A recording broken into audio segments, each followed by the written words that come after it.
नमस्कार मित्रों, हिमांशु रंजन बात कर रहा हूँ। तो ये बात तो आपने सुनी होगी, हमारे इतिहास में सालों पहले इस्लामिक आक्रांता हमारे देश में आए। उन्होंने हमारे मंदिरें तोड़ी, हमारे भगवान की मूर्तियाँ तोड़ी और खूब सारा धन मंदिरों से लूट लिया। अब यहाँ पर आप इस बात पे विचार कीजिए कि जो भी लोग इस भावना से आते हैं कि हमें मंदिर तोड़नी है, मंदिर की मूर्तियाँ तोड़नी है या फिर मंदिर का धन लूटना है, ये काम करने के बाद उस व्यक्ति को कैसा लगता होगा। यानी कि वो व्यक्ति का पहले एक लक्ष्य होगा कि मंदिर तोड़ना है, मूर्ति तोड़ना है, और जब ये काम हो जाए तो उस व्यक्ति को कैसा लगता होगा। उसे बहुत ही खुशी होगी, आनंद आएगा और वो आनंद मनाएगा, झूमेगा, नाचेगा। और ये चीज़ हिंदू आज ऑलरेडी कर रहे हैं। आप बोलेंगे ये कैसे, ये मैंने कौन सी बात कर दी। अभी नवरात्रि को बीते हुए 10 दिन से अधिक हो चुके हैं और ये बात आपको पता हो कि गरबा में क्या हुआ, नवरात्रि के समय में किस चीज़ की बिक्री ज़्यादा बढ़ गई, ये बात तो आपको पता होगा। मुझे बात बताने की आवश्यकता नहीं है, स्क्रीन पे आ रही है, आप देख लीजिएगा। अब मुझे आप बताइए कि जब भी कोई त्यौहार आता है, हिंदू क्या करता है। भगवान की मूर्ति सामने होती है और हिंदू नाचता है। कई लोग तो दारू पीकर नाचते हैं और कई जगह पे ऐसी परंपरा है कि त्यौहार आएगा तो खूब दबा के मांस भक्षण किया जाएगा। और त्योहारों में ये लोग मांस भक्षण ऐसे करते हैं जैसे कि मांस खाना तो एक परंपरा बन चुका है। और जब ऐसे लोगों को कोई अच्छी बातें समझाओ तो ये कहेंगे कि खाना पीना अपनी जगह है और धर्म अपनी जगह है। अब क्या कौन सा भोजन करना है ये सच में अपनी जगह पे है और धर्म सच में अपनी जगह पे है। ये बात अगर आपको जानना है तो आप मेरी इस वाले वीडियो को देख लीजिएगा, मैंने यहाँ पर समझा दिया है। तो आप मेरी इस बात को समझने का प्रयास कीजिए। मैंने इस वीडियो की शुरुआत की थी कि कोई इस माइंडसेट वाला व्यक्ति है जिसको मूर्ति तोड़ना है, मंदिर तोड़ना है, तो वो तोड़ने के बाद वो खुशी से आनंद मनाएगा। और ये चीज़ हिंदू पहले से ही कर रहे हैं। बस यहाँ मूर्ति तोड़ी भी नहीं रहती, मूर्ति पहले से ही अच्छे से कहीं पर रखी रहती है और उस मूर्ति के सामने अच्छे से कोई नशा करके नाचता है, अश्लील गाने बजाए जाते हैं, फिल्मी गाने बजाए जाते हैं और उसमें नाचा जाता है। मतलब शीला की जवानी, ये सारे गाने बजाए गए थे। आप तो इस बात को जानते ही होंगे।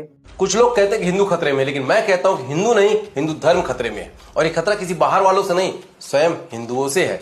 अब जैसे कि ये वाला वीडियो देखिए।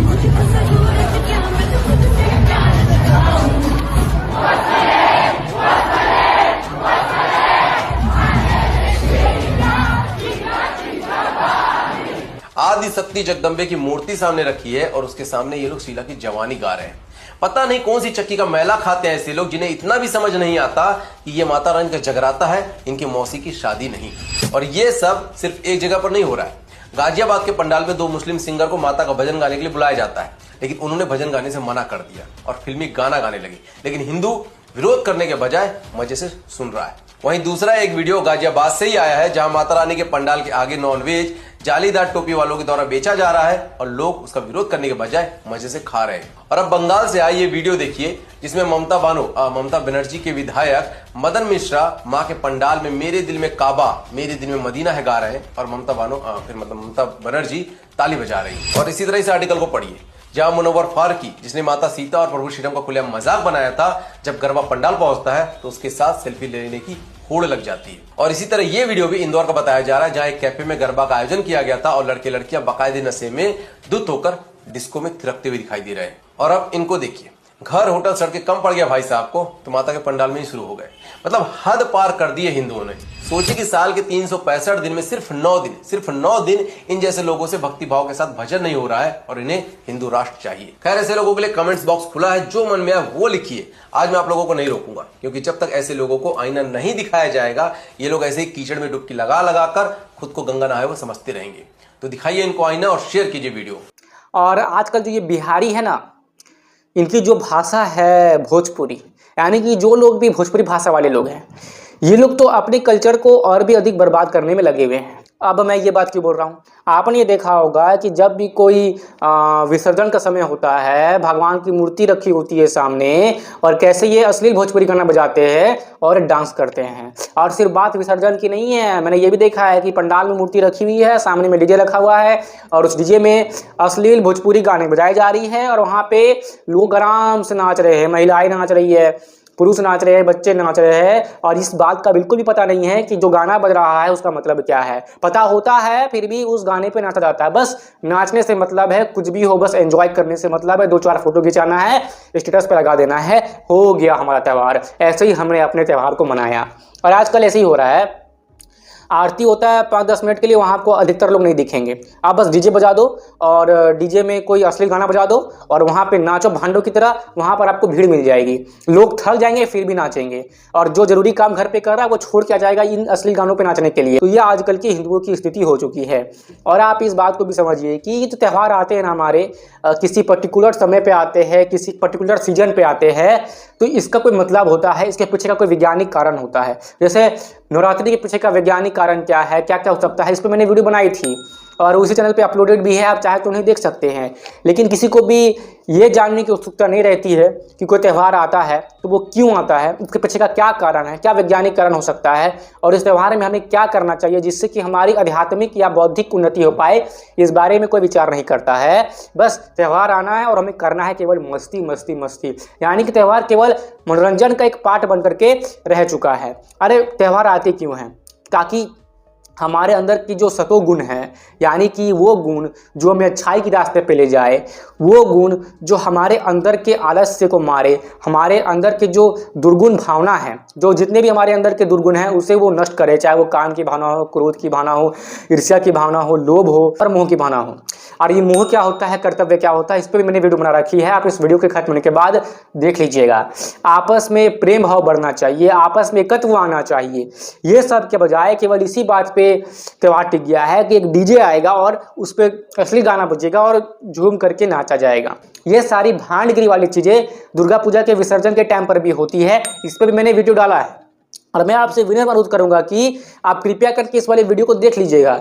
इसमें मैंने बताया है कि क्या चल रहा है त्योहारों के नाम पे, हमारे देवी देवताओं के नाम पे। और जितने त्यौहार होते हैं उतना भी अधिक पॉल्यूशन भी होता है, उतना सारा कचरा भी जमा हो जाता है। हालांकि मार्केट में कई ऐसे सोर्सेज भी है जहाँ पे आपको ऐसे मूर्तियाँ मिल सकती है जो आसानी से मतलब डिग्रेड हो जाए, जो बायोडिग्रेडेबल होती है। तो आप थोड़ा उसके बारे में सर्च कीजिएगा, आपको आसानी से मतलब इंटरनेट पे यूट्यूब पे आप सर्च कीजिएगा, मिल जाएगी कि बायोडिग्रेडेबल मूर्तियाँ कहाँ मिलती है और पूजा के लिए जो चीज़ बायोडिग्रेडेबल हो जाए, डिकम्पोज हो जाए इजीली, ऐसे सामग्री कहाँ से मिल सकती है, आप थोड़ा रिसर्च कीजिएगा। लेकिन अधिकतर क्या होता है कि पूजा पाठ में प्लास्टिक की कई सारी सामग्री होती है और कई ऐसी सामग्री होती है जो आसानी से डिग्रेड नहीं होता, डिकम्पोज नहीं होता, और इससे जो सॉइल पोल्यूशन है वो बढ़ती है। यानी कि आप ये कह सकते हैं कि जो त्यौहार था हमें अंधकार से प्रकाश में लाने के लिए, जो त्यौहार था हमारे अंदर सात्विकता लाने के लिए, जो त्यौहार था कि हमारे अंदर सतोगुण का विकास हो, हमें आपसी प्रेम भाव बढ़े, ये सब कुछ हटकर अब क्या हो गया है कि त्यौहार में लोग और अंधकार में जा रहे हैं, प्रकाश में क्या ही आएंगे। आजकल के त्यौहार में ज़रूरी क्या हो गया है, 2-4 फोटो खिंचवा लो, स्टेटस में लगा दो, लोगों को दिखा दो कि हमने ये क्या वो किया। दिखावे के त्यौहार आजकल रह गई है। जाओ कपड़ा वगैरह खरीदो, नए नए कपड़े पहनो और भांडगिरी करो। मैं सबको ऐसा नहीं कह रहा, बहुत लोग होते हैं जो त्यौहार को बिल्कुल सात्विकता से बनाते हैं, अच्छे से बनाते हैं। हर उत्सव का जो एक्चुअल में जो मतलब रहता है उसी मतलब के लिए उस त्यौहार को मनाया जाता है, सच्चे तरीके से मनाया जाता है। अब बहुत लोग ऐसा मनाते हैं, मैं उनको ये बात बिल्कुल भी नहीं बोल रहा हूँ। मैं ये सारी बातें उन लोगों को कह रहा हूँ जो वास्तव में अपना संस्कृति को भूल चुके हैं, अपने संस्कारों को भूल चुके हैं और लगे हैं अपने संस्कृति का अपमान करने में, अपने त्यौहारों का अपमान करने में। अब मैं क्या ही बोलूं, इन सब के विषय में मैं कोई पहली बार नहीं बोल रहा हूं, कई बार बोल चुका हूं। अगर आप पहले से मेरी वीडियो देखते हुए आ रहे हैं तो आपको इन सब के बारे में अच्छे से पता होगा। और इन्हीं सब चीज़ों के कारण आजकल क्या हो गया है कि सेकुलर शब्द की भाषा बदल चुकी है। सेकुलर शब्द ये नहीं होता है कि मैं सभी धर्मों को मानता हूँ, मैं सभी धर्मों की रिस्पेक्ट करता हूँ, या मैं धर्म को राजनीति से अलग रखता हूँ वगैरह वगैरह। इसका मतलब सेकुलर नहीं हो गया आजकल। सेकुलर का मतलब हो गया है आजकल कि कुछ भी करो, बस हिंदू त्योहारों का विरोध करना है, बस हिंदू परंपराओं का ही विरोध करना है। ठीक है, ये हो गया सेकुलर का मतलब। और फेमिनिज्म का मतलब भी आजकल ये हो गया है कि बाकी के संप्रदायों में, मजहबों में स्त्रियों की क्या स्थिति है, इस पर उतना फोकस नहीं किया जाता। हाँ, हिंदुओं की परंपराओं में स्त्रियों की क्या स्थिति है, इस पर बहुत जोर दिया जाता है। ऐसा दिखाया जाता है कि स्त्री की स्थिति सबसे खराब तो केवल हिंदुओं की परंपरा में रही है और आजकल फेमिनिज्म का ही मतलब हो गया है। यानी कि जो स्त्री आज के ज़माना में थोड़ा पढ़ लिख लेगी और फेमिनिज्म का झंडा पकड़ लेगी तो आप उनमें देखिएगा कि वो हिंदू रीति रिवाज को उतना नहीं मानेंगे, हिंदू परंपरा को उतना नहीं मानेंगे, ठीक है। और जो विवाहित महिला होती है वो ना तो सिंदूर लगाएगी, उनके कई सारे तर्क होंगे कि मैं इसलिए सिंदूर नहीं लगाती, और बहुत सारे परंपराओं को, रीति रिवाजों को वो नहीं मानेंगे, और वो कहेंगे कि ये सारे तो मतलब ढकोसला वाली चीज़ें हैं, अंधविश्वास है, ये सारी चीज़ें। मतलब आप ही मान सकते हैं कि जो हिंदू महिला है वो पढ़ लिख लेती है और हिंदू परंपराओं से दूर हो जाती है, और जितनी वो दूर होगी उतनी वो मॉडर्न कहलाएगी। एक तरह से मैं कहना चाहूँगा कि जो हमारे गांव की जो महिलाएं हैं, या वो महिला है जो ज़्यादा पढ़ी लिखी नहीं है, वो हमारे धर्म और संस्कृति का ज़्यादा सम्मान करती है उन महिलाओं से जो ज़्यादा पढ़ लिख लेते हैं और अपने आप को इतना एडवांस समझते हैं कि जाने अनजाने में अपनी संस्कृति का अपमान करने में लगे रहते हैं और अपनी संस्कृति को ढकोसला बोलने लगते हैं। देखिए, पाखंडों का विरोध मैं भी करता हूँ।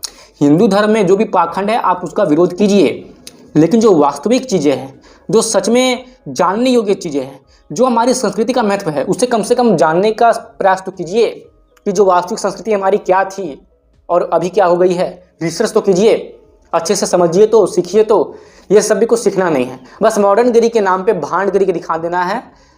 और सोशल मीडिया पे क्या क्या आजकल की मॉडर्न महिलाएं कर रही है, अपने आप को फेमस कराने के लिए कैसी कैसी रील्स बना रही है, ये सब मुझे बताने की ज़रूरत नहीं है। इस पर मैंने पहले ही कई सारे वीडियो में बात कर ली है, आप देखते रहिए मेरे पुराने वीडियो को, तो आपको सब कुछ पता चल जाएगा। और साथ ही में जो आजकल भीम टेक वाले हैं, जिन्हें कहते हैं हम अम्बेडकरवादी, तो जितना विरोध बाबा साहेब अम्बेडकर हिंदू धर्म का नहीं करते थे, उनसे कई ज़्यादा विरोध तो ये आजकल नई पीढ़ी के भीम टेक वाले करने लगे हैं। इन्हें मैं भीम टेक कहता हूँ। मतलब इनकी कुछ ऐसी स्थिति है ना कि पूरी दुनिया में इनका जो सबसे बड़ा दुश्मन है वो हिंदू धर्म है। और हिंदू धर्म को ये बार बार कहते हैं ब्राह्मण धर्म, ब्राह्मण धर्म, यानी कि इनके लिए अगर कोई सबसे बड़ा दुश्मन है तो वो ब्राह्मण है। अब देखिए, मैं इस वीडियो पे जात पात की बात करने वाला हूँ नहीं। ब्राह्मण क्या होता है या वैदिक वर्ण व्यवस्था क्या है और आजकल जो समाज में जाति व्यवस्था चल रहा है वो क्या है, इन सब के बारे में मैंने ऑलरेडी बहुत सारी बातें कर रखी है।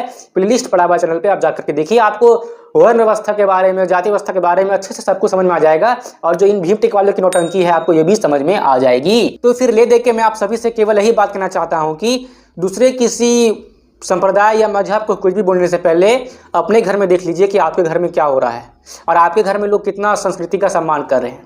एक बात याद रखिएगा, उन लोगों को गुलाम बनाना काफ़ी आसान होता है जिन्हें अपने सच्चे इतिहास का कुछ नहीं पता और जिन्हें अपने संस्कृति के महत्व के बारे में कुछ नहीं पता।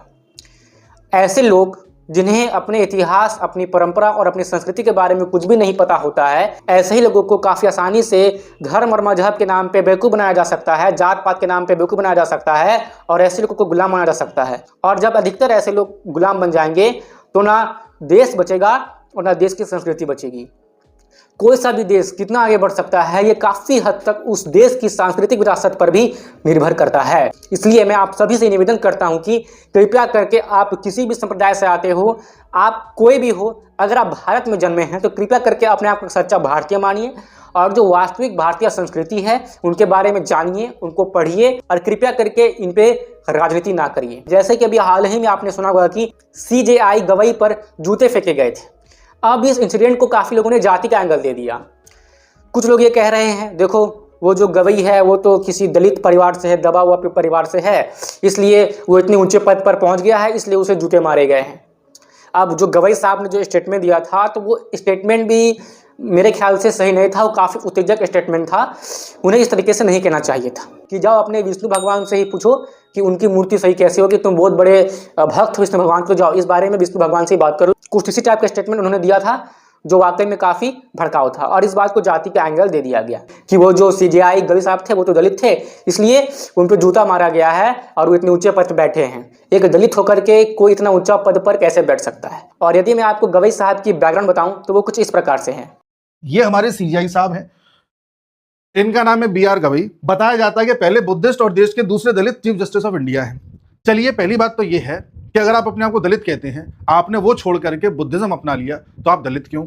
दूसरी बात ये है कि आप CJI बन चुके हैं, आपके पिताजी, इनके पिताजी भी अच्छी खासी शख्सियत रहे हैं, एक बड़े खानदान से आप आते हैं, उसके बावजूद भी आप दलित दलित खुद को कह रहे हैं, तो किस बेसिस पर कह रहे हैं? अगली बात ये कि इस देश में जातिवाद नहीं होना चाहिए। मैं आप सभी से ये कह रहा हूं कि आपको कोई ऊंची जाति का, नीची जाति का, बीच की जाति का कह करके संबोधित करे तो ऊंची जाति का भी कहे तब भी बोल दो भाई जाति से संबोधित मत करो, और कोई कहे दलित हो या ऐसा है वैसा है तो वो भी मत करो। इन सब भेदभावों को आप मत मानना। ये पॉलिटिशियंस और जितने भी मीडिया वाले हैं ये सारी कोशिश करते हैं कि कैसे भी डिवाइड क्रिएट रहे समाज में, जो आपको और हमको नहीं होने देना है। ठीक है जी। दूसरी बात ये है कि अगर ये दलित हैं माना, तो इसका मतलब ये क्या चाहते हैं, सिंपैथी होनी चाहिए इनके साथ। ये तो बहुत बड़ी पोस्ट पर आ चुके हैं, इनके पिताजी बहुत बड़ी पोस्ट पे थे, तो फिर ये कार्ड क्यों खेला जा रहा है? और अगर खेला जा रहा है, इनके नाम पर कुछ लोग राजनीति कर रहे हैं, तो ये क्यों नहीं बोलते कि भाई आप लोग इस तरह की राजनीति मत करिए, मैं एक बुद्धिस्ट हूं। ठीक है, तो अब इनका थोड़ा बैकग्राउंड देखते हैं। B.R. गवई, इनका पूरा नाम क्या है? भूषण रामकृष्ण गवई। नाम में रामकृष्ण आता है, बाय रिलीजन बुद्धिस्ट है, लेकिन दलित कार्ड खेला जा रहा है। ये इस देश की विडंबना है। इनके पिताजी का नाम R.S. गवई है, और R.S. गवई कौन है वो भी देख लीजिए। R.S. गवई रामकृष्ण सूर्यभान गवई जी। ठीक है, Indian politician, social activist, senior leader of Ambedkarite movement, doctor Ambedkar movement से जुड़े हुए हैं ये, and founder of Republican Party of India, party के फाउंडर हैं। He was the president of Ambedkar's ideological party, Republican Party of India. Baba Saheb Ambedkar की आइडियोलॉजी की party है, उसके ये फाउंडर रहे हैं, और गवर्नर रहे हैं बिहार, सिक्किम, केरला के। इसके साथ ही लोकसभा, राज्यसभा के मेंबर भी रहे हैं, और 30 साल की उम्र में महाराष्ट्र में MLC यानी कि मेंबर ऑफ लेजिस्लेटिव काउंसिल भी बन चुके हैं। ऐसे व्यक्ति का बेटा जो CJI बन जाए, फिर भी दलित हैं, दलित हैं, दलित हैं, तो आपको नहीं लगता ये राजनीति का पार्ट है? मैं ये नहीं कह रहा CJI साहब ऐसा कह रहे हैं, पर इनको इस्तेमाल करके जो लोग कह रहे हैं उनका तो खंडन करें, या उन लोगों को तो बताया जाए कि भाई ये सब यूज करने की जरूरत नहीं है।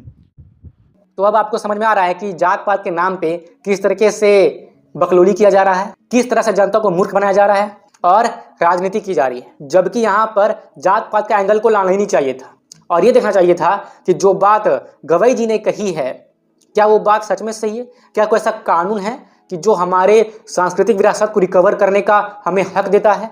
इस बात पे रिसर्च करना चाहिए था, और ये बात गवई साहब के सामने सम्मानपूर्वक रखना चाहिए था। लेकिन कोई क्रोध दिखाता है, कोई जूते फेंकता है, तो कोई इसे जाति वाला एंगल बना देता है। लेकिन वास्तविकता क्या है, लोग इससे दूर हट जाते हैं। इसलिए मैं आपको कहता हूं कि जात पात के बारे में, वर्ण अवस्था के बारे में जानना है तो इसे समझिए कि ये है क्या, जिसमें मैंने ऑलरेडी क्लिप बना रखे हैं। तो कृपया करके वास्तविकता को समझिए, और बकवास की चीज़ों में पढ़ करके अपना बुद्धि भ्रष्ट बिल्कुल भी मत कीजिए। और मैं आपसे फिर से कहता हूं कि अपने देश की संस्कृति का सम्मान करना सीखिए। आप आस्तिक है, नास्तिक है, जो भी है, लेकिन जो हमारी सांस्कृतिक विरासत है, जो हमारी देश की संस्कृति है, उसके विरोध में कृपया करके ना जाए और इसका सम्मान करें। क्योंकि देश की संस्कृति है तभी देश का सम्मान है, और उस देश की पहचान पूरे विश्व में है। आशा करता हूं कि मेरी कही गई बात आप सबको अच्छे से समझ में आई होगी। आप अपने विचार मेरे साथ कमेंट बॉक्स में शेयर कर सकते हैं। आपका यहां तक रुकने के लिए सच्चे मन से बहुत बहुत धन्यवाद। जय हिंद, जय भारत।